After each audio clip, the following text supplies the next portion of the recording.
This is exactly why we are where we are today. People not taking it seriously enough, not thinking that this kind of thing was possible here. But I will say that this was a breaking point for me in the way that the administration responded to it. Like, I didn't think what's happening right now with ICE could happen in America. I genuinely did not think that was possible. I thought our institution, I thought the Constitution would hold up.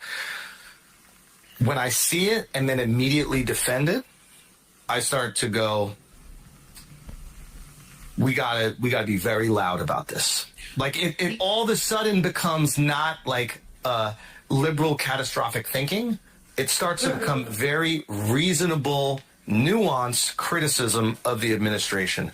They have just made the most far left critiques of the Trump administration. Their reaction to this has just justified all of them. And it's primarily white and Latino males, the same group that gave us Trump this time around. Let me talk a little bit about the origins of this, and then we'll talk about why it's still here and, of course, what we do about it. Now, women are right, as they usually are. Men are the problem and have been since the beginning of human civilization. But at the same time, men haven't always been this specific way, not even in this country. The first thing I want to do is go way back to the origins of Stoicism, and that is the idea that you can only control what you can control. Obviously, there's a lot of wisdom in that.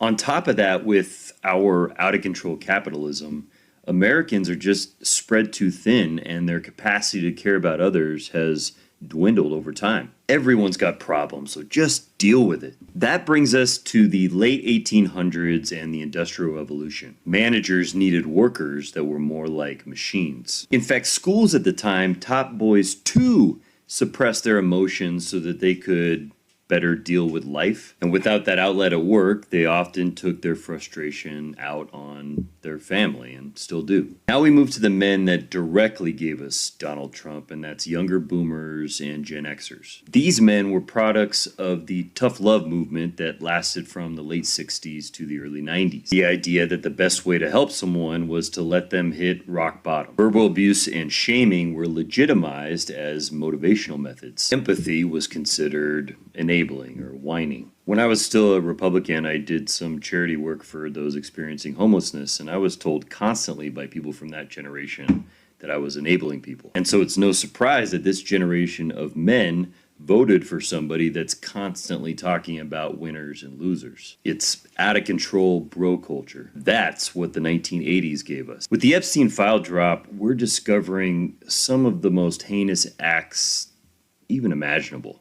And it's a ton of powerful people around the world steering world events.